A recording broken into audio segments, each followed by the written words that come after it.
about the tabloid splash about our very own Shaka Hislop and his hatred of Jurgen Klopp. Former goalkeeper blamed Jurgen Klopp for Garris's errors. Oh, goodness Shaka. me. They're right, though. You did blame him. No, I did not. You said Stop trying to wind me up. Stop it. You said he's got to play quickly. He's got it in his head, and therefore that's the mistakes that he made. How's that blaming Jurgen Klopp? Well, because of his tactics. If you told him to play slowly, it'd be fine. Yeah, okay. Stop trying to wind me up. You know better than that.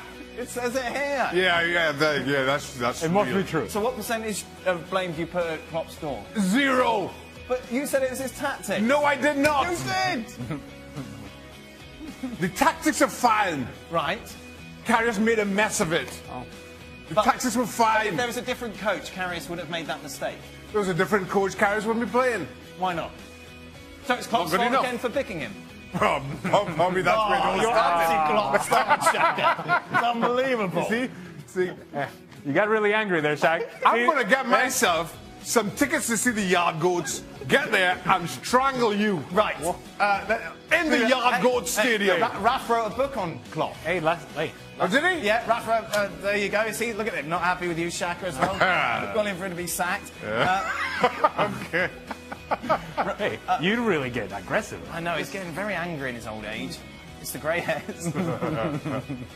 Why is the Chelsea board, Raf Honigstein, taking so much time to relieve Conte? They were super quick to sack Ancelotti back then, so what has changed?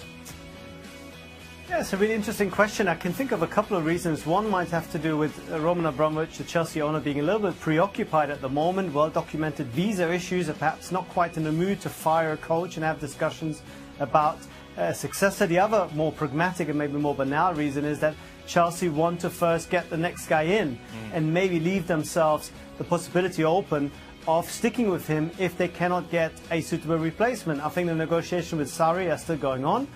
Laurent Blanc, I think, has thrown his hat in the ring, but I think he would be a very underwhelming appointment.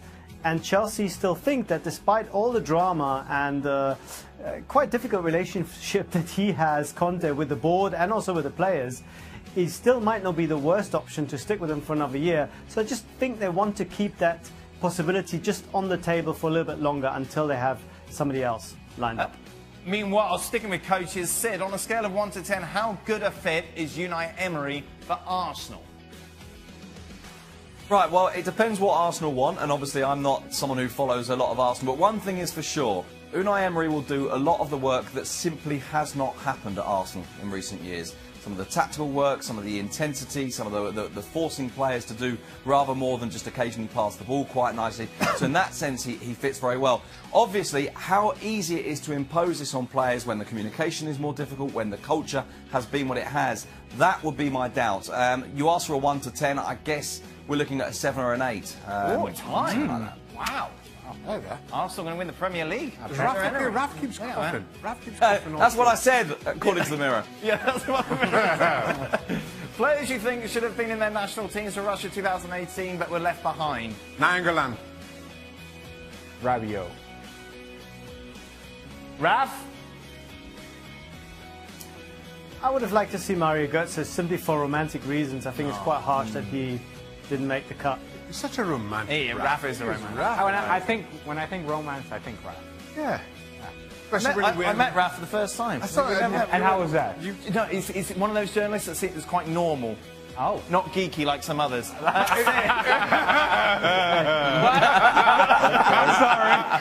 sorry, what? I just want to say to Ali, when I think of romance, I also think of him. So the feeling's very much mutual. Well. Beautiful. Tell you what. Sid, national team? Well, if I'm following Raf's line, do I want Bobby Charlton and Jeff Hurst in the England team? That would be the romantic choice, wouldn't it? From the Spanish point of view, there's not actually a huge... Well, if you're putting him in because he scored the winning goal when they won the World Cup, I mean, that's pretty much all we've got. I mean, come on, be fair here. England haven't got many other options in terms of World Cup goal scorers. I see what you're saying about Sid. He is kind of nerdy, isn't he? What is he saying and about angry. me? And angry. Hang on, what's going Anyway, from a Spanish point of view, No wonder the Mirror blocked the only real Dear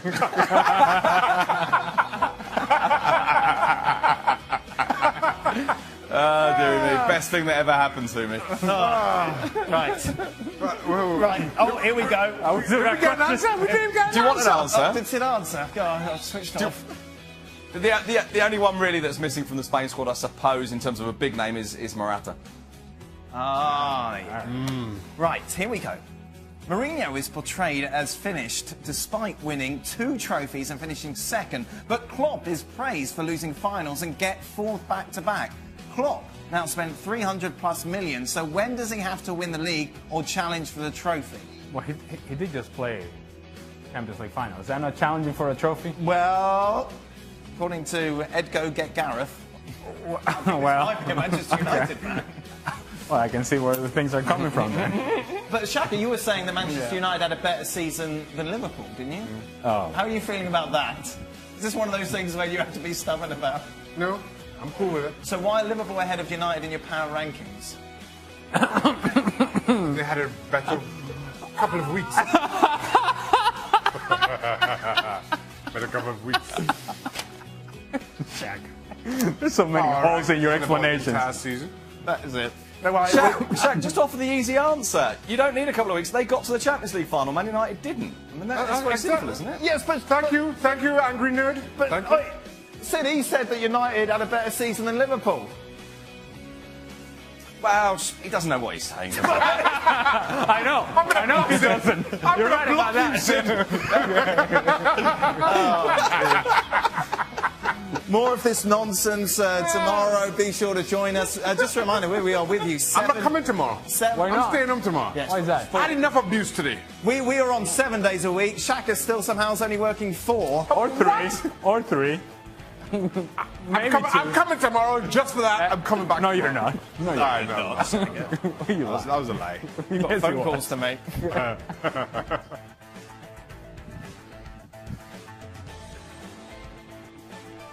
Away from Gareth Bale, as Sid mentioned, our old friend Cristiano Ronaldo. Moments after the full-time whistle, talked about the fact he wasn't happy.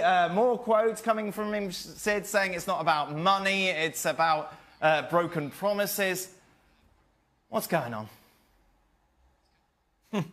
Well, I mean, in a way, listen to what he said immediately after the final, and bear in mind, of course, that it is immediately after the final. Then listen to what he says about an hour and a half later when he comes through the mix zone and he says, look, it wasn't the right time. I shouldn't have said it then.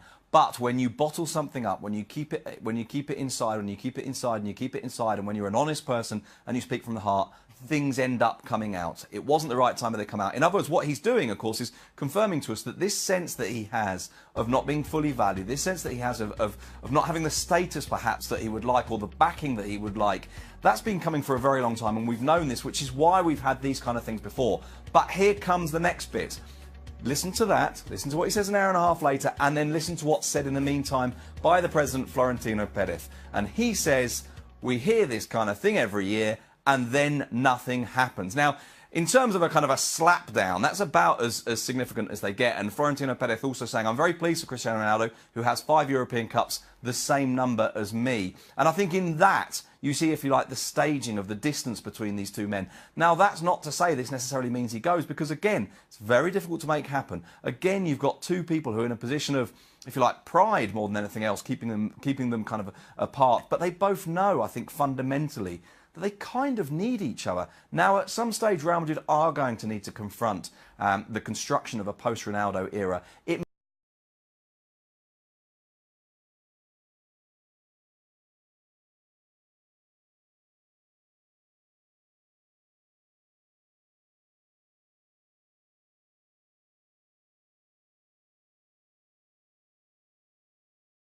almost impossible to make that happen. Rafi's not going anywhere, is he? I don't think he is. I think he came very, very close to going to PSG a couple of years ago, but that's no longer an option, at least not as long as Neymar is there. PSG might have some financial fair play regulations that will prevent them from signing that kind of player full stop anyway. The reason I think this is happening is because of the tax problem that he has. He feels not backed enough by the club. He wants a contract extension, which I think in the position of Real Madrid is very hard to do. because he's still got 3 more years left, and then he's going to be way into his mid-30s. Very tough, even for Real Madrid, to say, you know what, just to keep you happy, here, have another 2 years. So I think they will just have to ride this out, and I don't think he has actually that many options unless he feels that his time in Europe is up, he's done everything, and he's just going to go now and make a lot of money in China or maybe in the US, but I just don't see that for him. Time to make the walk. You ready? Shaq. It is the Are you ready? Are you ready? I'm ready. The ultimate list. This is it? Oh, look at the music. Music. With the music. PSV on the 10, baby. PSV, good, right. Number 9. Yeah. Champions of Portugal. Good. Porto. Uh-huh. Liverpool, who beat Porto? Not Porto to the Champions. It could have been so much better for Liverpool, but no. Only 8. No, yeah. Where are Manchester United? And they're down here Did you say somewhere. United had a better season They're than down. Liverpool? I'm trying to get through this. I'd like to convince you. Europa League difficult champions, enough as second it is. Spain, that's fine. PSG, they should have been better than All right, that. let's get this right. Here we go, Let's get this go. right. Let's get this move right. Oh, so, Barcelona in at 5. PSG's back. Barcelona. PSG's back. PSG's back. Get PSG over here. Yep. Right now. Right. Come on, Shaq. Come on, you can do it. There you go. Hey. Barcelona in at 5. We got there in the end. Barcelona. In at number 4, Juventus. Juventus had a better season than Barca. Yes. How? In at number 3, Manchester This is City. gonna ignore you. What? In at number 2, Manchester City had a better season than Bayern Munich. Barcelona. and in at number 1, All right. Bayern Munich. Real Didn't they Madrid. lose to Eintracht? Yes, they did. Yes, they did. Of Barcelona the won the cup double. didn't they? final. I'm upset at Barcelona ever since that game against Levante, and that kind of upset me, so they have punished. So you oh. down What you there. done to define the Yes, season? yes. That's your I criteria? took it personally. I ain't lying to you, I took it personally. Okay. Bayern Munich number 2. Yeah. They just lost to Eintracht Frankfurt.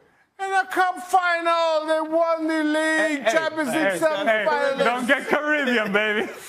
Where's my music? Alan Moreno and I are trying to get over our Champions League final hangover and this little lull going on before the start of the World Cup. And what better way to fill that void than some transfer rates, Ali? Let's start off with Riyad Mahrez to Manchester City. Hit or miss? Does Manchester City really need another sort of attacking player that gets in between the lines, that can get up and down the line and create opportunities? And I mean, it feels like they have plenty of these players. I don't know, Riyad. Better find somewhere else. It's not going to be Manchester City. David Alaba to Real Madrid. Dare he leave Bayern Munich and go for, I suppose we could call it greener pastures?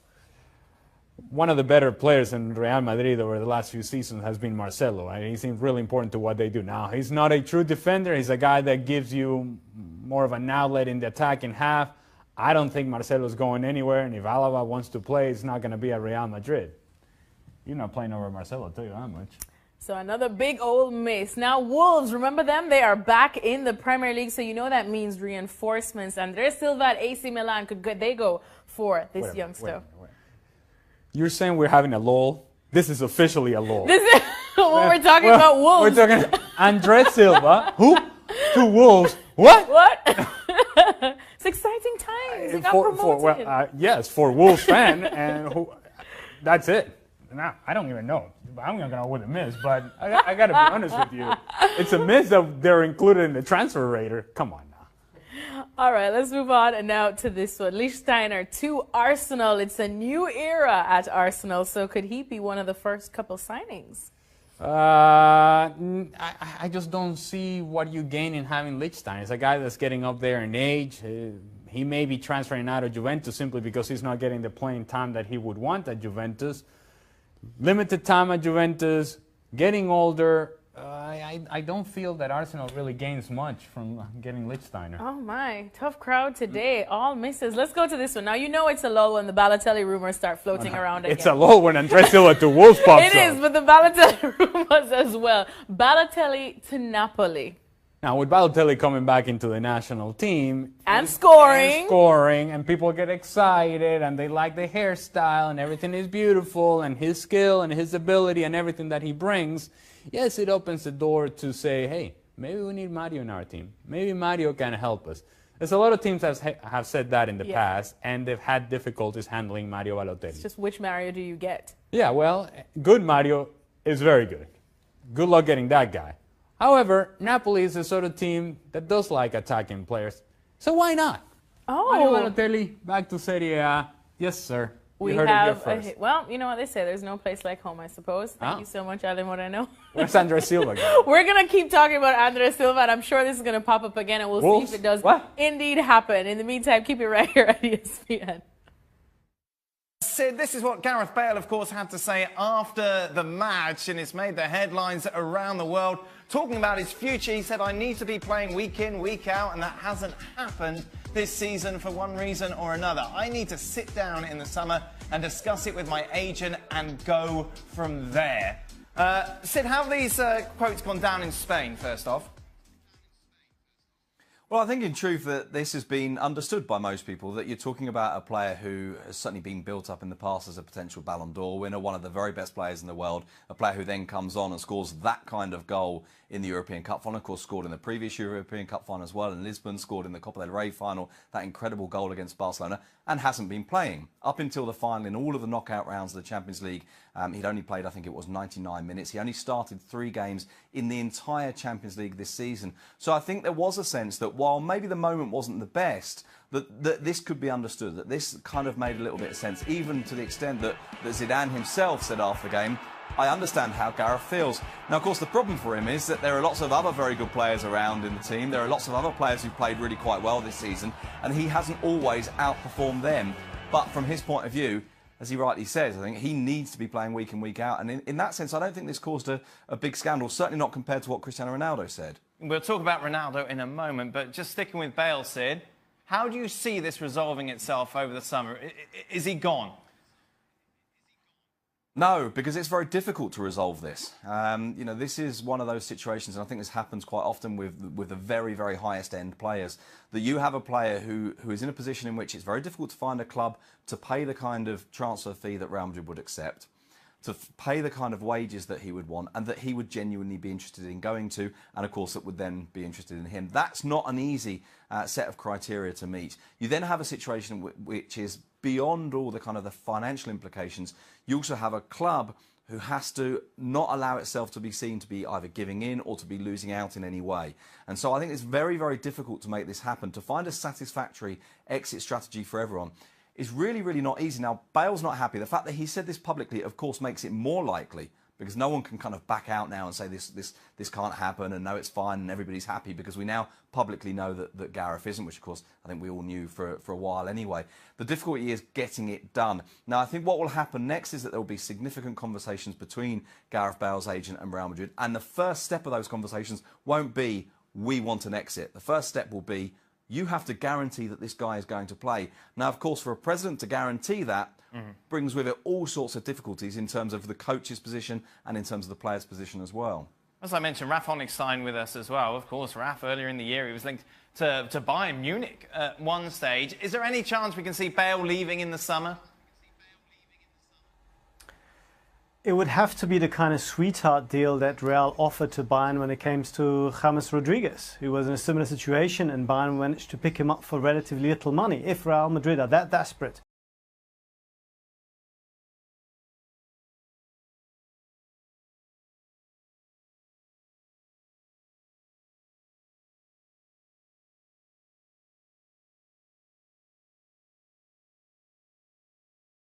Lewandowski up front, play through the middle. There's a question, can do that. But theoretically, it's a possibility, which is why you keep hearing those links, not so much from the club, but closer to his people who are kind of exploring this as a possibility. But I completely agree with Sid. This is not a come and get me plea. This is really directed towards Real Madrid to get them to commit. If they won't commit, then you're in a position to say, okay, let's hear what the reasons are, or the kind of the money that will let us leave. What would you do, Shane, if you were Gareth Bale? Cut your hair. I'd leave, in all honesty. A player that good in a team, and you understand the position that Real Madrid are in as well. They've got more than worthy replacements, both immediately and coming through. And as a result, maybe he becomes a bit of an expensive keep for them. If they can get somebody to stump up the cash, as Sid is pointing out, let him go. I think it works for both club and player in this circumstance. Man, it's hard to see Gareth Bale score the goal that he scored and say, you know what, he's surplus to requirement. Come on now. When you have that kind of talent, I think there's a point there where Real Madrid has to make objective decisions and see, hold on a second, here's a player that is under contract. When he's fit, when he's ready to go, when he's healthy, he can do this sort of thing on the field. But Madrid did get to the final without him. Okay. Did they win the final without him? Well, we don't know, do we? We don't know.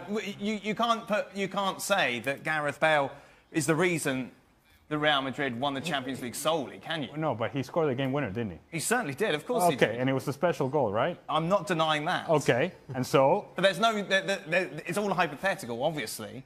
No, it's not hypothetical. He scored the game winner in the final for Real Madrid to win Champions League final. That's not hypothetical. That happened. If he didn't come on, would Real Madrid have lost the final? Probably not. Liverpool would have won. That's hypothetical. I'm talking to you about facts. No, what's also fact is they beat Juventus, they beat PSG, and they beat Bayern without Gareth Bale's contribution. Okay. My point is, they won the tournament with Gareth Bale scoring the game winner. And part of the difference between Liverpool and Real Madrid was the fact that Zidane looked to his left and said, what are my options coming off the bench? That's Gareth Bale. Then Jurgen Klopp looked to his right and said, what are my options coming off the bench over there? I don't have any. See, if you're a Real Madrid fan, which you are, and you should appreciate the fact that this guy scored the game winner for you, it is very difficult to let go of that kind of talent, to just allow him walk out the door. You don't do that, not for a player like Gareth Bale. I understand what Gareth Bale is doing because for the first time, and I would say in years, with Real Madrid, he was in a position of power. Here, I've scored the game winner. Now play me, dude. Play me. I deserve to be on the field. When I'm healthy, I deserve to be on the field. Now, the challenge for him is staying healthy. That's the thing that he's got to get right. I don't think he's a player that necessarily is going to leave a huge void in terms of the fans' affection. I mean, they liked his kind of attitude. He's a fighter, he's a warrior, but not so great on the ball. By and large, not the kind of player that really gets you exciting. Very tidy, very energetic, tough in the tackle, but I'm not sure he's really going to necessarily take the Arsenal defence to the next level. And it's a little bit underwhelming if you think that Mislintat, the former Dortmund scout, was brought in to identify talent that everyone else has overlooked. And really look at the signings so far, with the exception of Mavropanis, who's another Greek defender, but a little bit too young to start just yet. He's brought in 3 former Dortmund players, or 2 of them still at Dortmund when he bought them, Mkhitaryan and the third one. So, yeah, a little bit underwhelming, I think, from an Arsenal perspective. Calm down, Raf. I was trying to figure out if that was a compliment. No, very backhanded. Very backhanded. So Raf's saying he could come in and be one of the greatest defenders ever. Yeah. And apparently fans will love him too. Yes. He's got that history about him. What I read, he'll kick you and he's awful on the ball. Yeah. But he's a warrior. That's exactly. As long as you're not a ball, you're okay. You're okay. Listen, Arsenal need defenders. This is a step in the right direction. Well, half a step in the right direction, apparently. It ticks a box. I can't say any more than that, and they are not after Raf's endorsement. Wow. You going to say his last name or no? What is his last name? Isn't it Papastatopoulos? Oh! Ah! He got it! He got it! I'm sure there was a little stumble there. Papastatopoulos. I thought I had it. That's just letters.